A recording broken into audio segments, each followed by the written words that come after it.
안녕하세요. 뉴스반장입니다.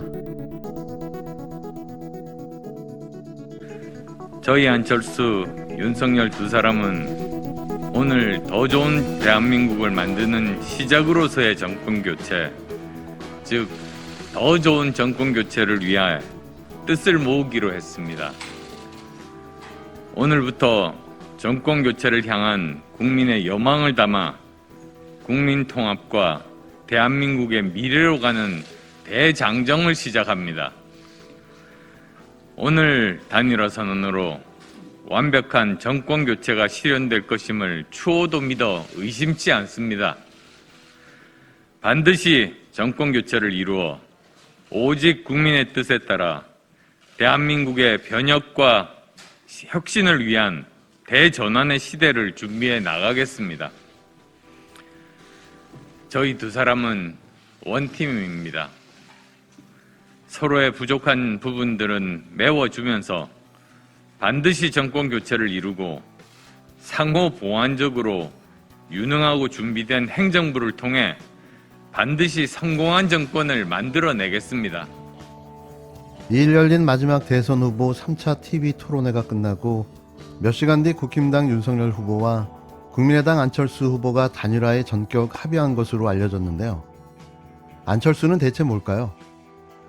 그리고 3일 오전 8시 윤석열 안철수 단일화 공동 기자회견을 열어 입장문을 발표했습니다. 내가 지지하는 정당의 후보가 너무나 마음에 안 들고 자격이 없다는 것을 다 압니다. 그런데 상대방은 떨어뜨려야 된다. 그것 때문에 마음에 안 들고 무능한 거 알면서도 그 사람을 뽑는다는 겁니다. 그게 패배주의 사고방식 아닙니까? 맞습니다. 상대방 떨어뜨리기 위해서 마음에 안 들고 무능한 후보를 뽑아서 그 사람이 당선되면 그 다음에 대한민국 어떻게 됩니까? 망가집니다. 또 그럴 겁니다. 1년만 지나고 나면 내가 그 사람 뽑은 손가락 자르고 싶다고 또 그럴 겁니다. 지금까지 자른 손가락이 10개도 넘어서 더 자를 손가락이 없습니다. 맞습니다. 네. 이번에 또 그래서야 되겠습니까? 안 됩니다. 상대방 떨어뜨리려고 자격 없는 사람 뽑으면 우리나라 망가집니다.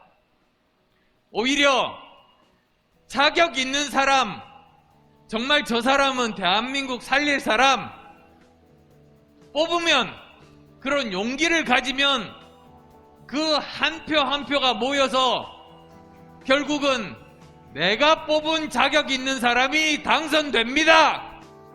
지난달 울산 유세에서 그가 한 말인데요. 윤석열 후보를 대통령으로 뽑게 된다면 1년만 지나고 나면 내 손가락을 자르고 싶다던 그의 말. 약속을 반드시 지켜줬으면 합니다. 국민 여러분 보셨죠? 저희가 작년 9월부터 특검을 하자, 또 뭐 우리 것도 할 거 있으면 받자 했는데 지금까지 다수당이 이거를 채택하지 않고 여기까지 왔습니다.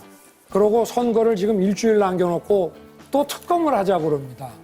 이렇게 후한무치하고 부패한 이 민주당 정권이 집권 연장을 한다는 것은 재앙입니다. 반드시 정권을 교체해서 제대로 된 나라 만들려고 26년간 부패와 싸워온 저를 국민 여러분께서 이 자리에 불러내 주신 것입니다. 이런 자가 대한민국 대통령을 하겠다니 부끄러워 살 수가 없습니다. 어떠한 수단과 방법을 가리지 않고서라도 나는 반드시 살아야 한다. 반드시 이겨야 한다. 안 그러면 모두 다 죽는다. 2일 열린 마지막 대선 후보 3차 TV 토론에서 윤석열의 말에는 간절함이, 절박함이 담겨 있었습니다. 네, 그렇습니다. 그는 이렇게라도 해서 반드시 대선에 승리해야만 합니다. 안 그러면 낙선 후 불어닥칠 자신의 운명이 어떻게 될지 너무나도 잘 알고 있기 때문인데요.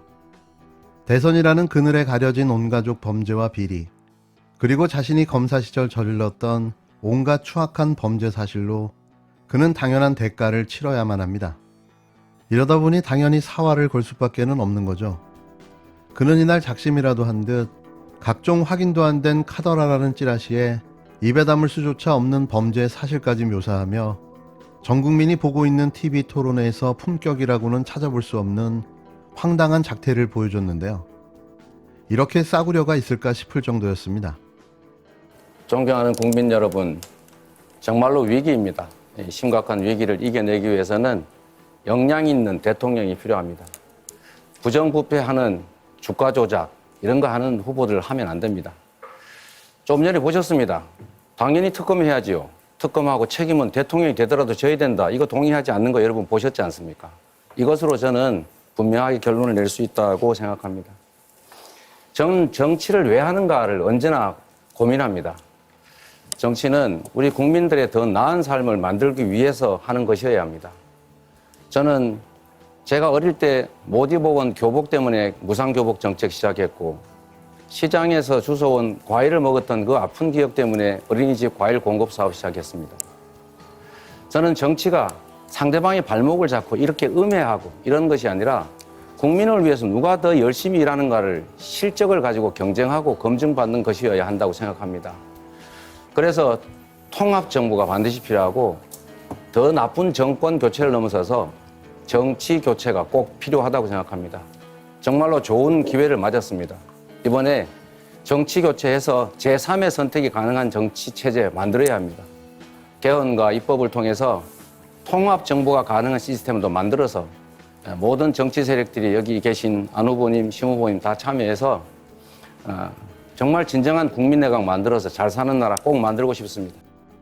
반대로 이재명 후보도 사활을 걸 수밖에는 없었는데요. 이 무도환자가 대통령이 된다면 대한민국이 얼마나 불행해질지, 국민들의 삶이 얼마나 힘들어질지가 예상됐기 때문입니다. 또 정치보복으로 불어닥칠 음해와 공작으로 얼마나 많은 사람들이 핍박을 받고 감옥에 가게 될지가 너무나도 뻔했기 때문인데요. 우리 윤 후보님 이거 벌써 몇 번째 울고 먹는 건지 모르겠는데 정말 국민의 삶을 놓고 계속 이러시는 거 이해가 안 됩니다. 제가 그래서 하나 제안 드리겠습니다. 이거 대통령 선거가 끝나더라도 특검 해가지고 반드시 특검하자는 거 동의해 주시고, 두 번째, 거기서 문제가 드러나면 대통령이 당선돼도 책임지자. 동의하십니까? 이거 보세요. 동의하십니까? 이거 보세요. 동의하십니까? 지금까지 동의하십니까? 다수당으로서 수사도 다 회피하고 동의하십니까? 지금 뭐 대통령 선거가 국민학교 애들 반장 선거입니까? 정확하게 수사가 이루어지지 않고 덮었지 않습니까? 그래서 특검하자니까요. 이게 지난 2월 25일 우리 TV 토론 이후에 다 나온 자료를 그때도 제가 말씀을 드렸고 새로이 언론에 나온 것들을 지금 말씀을 드리는 겁니다. 후보님, 그래서 특검하자고요.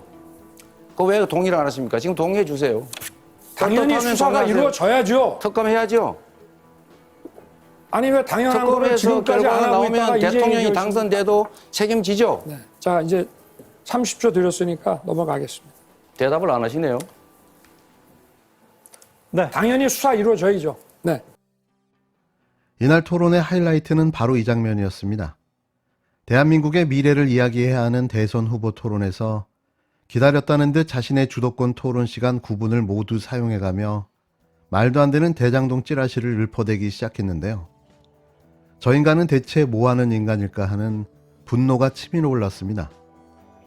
윤석열이 또 대장동 의혹을 제기하고 나서자 이재명 후보가 누가 대통령이 돼도 대선 뒤 특검을 실시해 책임지자고 반격하면서 거친 신경전이 벌어졌는데요. 윤석열은 당선돼도 책임지자는 말에 끝까지 동의하지 않고 대답을 하지 못했습니다. 사실 이 장면에서 모든 게 끝났다고 봐야겠죠.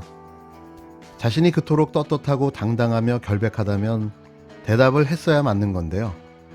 그는 끝까지 답변을 회피했습니다. 일단 변호사라는 직업 자체가 범죄인을 변호하는 일이어서 어쩔 수 없는 측면이 있었다고는 해도 저의 부족함이었다 이렇게 생각하고 우리 또 피해자 여러분께는 사죄의 말씀을 다시 드립니다. 그러나 우리 윤석열 후보님 페미니즘과 이건 상관이 없습니다. 변호사의 윤리적 직업과 그다음에 이 사회적 책임, 이 두 가지가 충돌하는 문제니까 좀 분리해서 말씀하셔 주시면 좋겠습니다. 윤석열은 또 전 국민이 보는 생방송 TV 토론에서 이재명 후보가 변호사 시절 수임했던 조카 사건을 소환해 잔혹한 사건을 세부적으로 묘사해가며 이 후보를 추궁했는데요.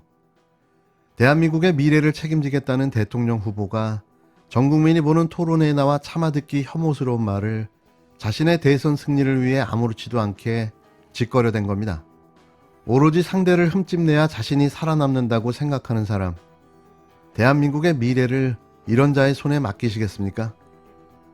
우리 윤석열 후보님 말씀 중에서는 기본소득 비판을 자주 하시는데 혹시 국민의힘 정강정책 1조 1항에 기본소득 한다 이렇게 들어있는 거 아십니까? 그 기본소득은 우리 이 후보님이 말씀하신 그런 기본소득하고는 좀 다릅니다. 사과라고 말하면 사과인 것이지 내가 말하는 사과는 다르다. 그건 좀 이상한 것 같다는 생각이 일단 듭니다. 정부에서 300만 원씩 지원하겠다고 할 때 예산을 다른 예산 잘라서 해라고 이렇게 해서 거의 방해를 하시다가 결국은 국민의힘에서 찬성을 했는데 처음에는 300만 원 지급하니까 매표행위라고 비난을 했습니다. 그 다음에 보니까 우리가 300만 원 마련했다라고 문자도 보낸 것 같고 나중에는 1000만 원 내가 당선되면 지원하겠다 이렇게 말씀하셨는데 우리 윤석열 후보님의 진심은 어떤 겁니까?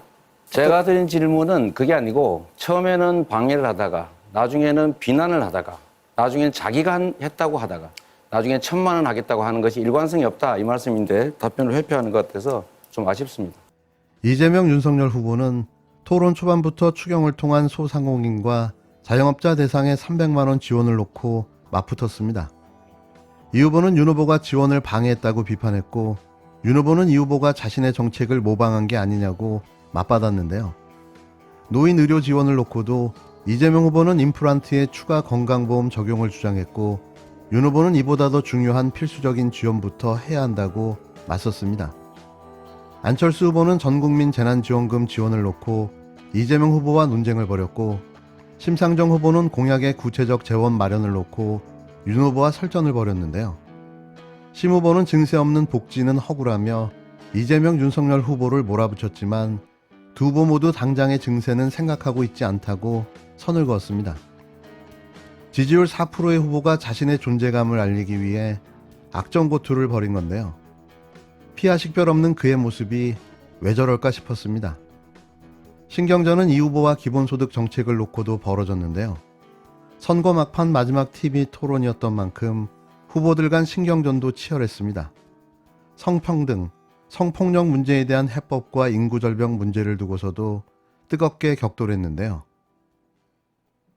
우리 윤석열 후보님 저출생 원인 얘기하시다가 이 페미니즘 때문에 남녀 교제가 잘 안 된다. 그래서 저출생에 영향을 미친다. 이런 말씀하셨는데 우리 후보님이 생각하는 페미니즘은 뭐고 페미니즘이 이 남녀 교제에 영향을 준다. 못 만나게 만든다. 이 생각 여전히 하시는지 궁금합니다.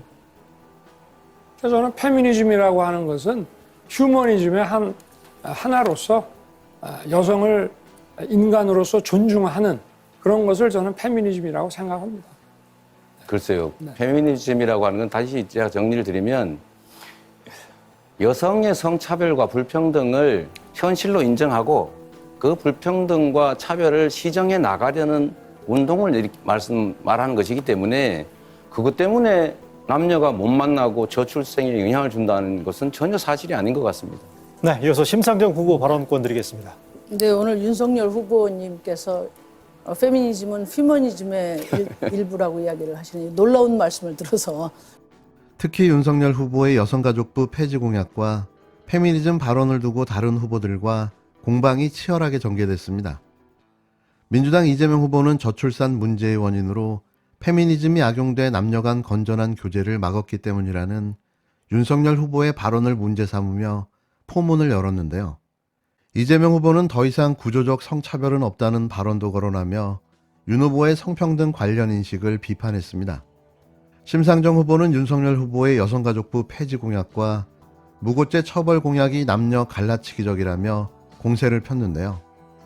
안철수 후보는 젠더 논쟁에서는 거리를 두면서 현 정부의 인구절벽, 저출산 대책을 비판했습니다. 여성가족부, 처음에는 양성평등가족부로 바꾼다고 하더니 갑자기 여성가족부 폐지 이렇게 들고 나왔습니다. 여성가족부가 여성 업무만 하는 것도 아니고 청소년 업무 이런 거 다 하고 있는데 그 폐지해버리면 어쩌겠다는 건지 제가 이해가 안 되고요. 이것도 한번 여쭤보겠습니다. 구조적 성차별을 극복하기 위한 제도 중에 하나가 이제 성인지 예산 제도입니다. 그런데 후보님 이렇게 말씀하셨던 것 같아요. 성인지 예산이 30조 원인데 이거 일부만 떼면 북핵 개발, 북한 핵 위협으로부터 막을 수 있는 무기 살 수 있다 이 말씀하셨거든요. 성인지 예산이 구체적으로 뭐라고 생각하시는지, 두 번째 성인지 예산 중에서 어떤 걸 삭감해가지고 국방비에 쓸 수 있는지 한번 말씀해 주시죠. 전혀 얘기죠? 지금 포인트가 안 맞는 말씀을 하시는데, 포인트가 왜 안 자, 맞습니까? 성인지 예산이라고 하는 것은 여성을 위한 예산으로 특별히 있는 게 아니고요. 아니죠. 그러니까 일반 예산이라고 잠깐만 제가 하지 질문할 않았습니까? 때는 들어주세요. 아니 제가 제대로 얘기를 했는데 오해를 하고 질문할 질문하세요. 때는 들어주세요. 네. 네, 그렇게 하셔야 됩니다. 규칙을 지키셔야죠. 검사님 출신 아닙니까? 규칙을 안 지키시면 안 됩니다. 이런 자를 대통령으로 뽑으시겠습니까? 내일부터 사전투표가 시작됩니다. 투표하면 무조건 이깁니다. 두말하면 잔소리죠. 어떻게 윤석열을 뽑겠습니까?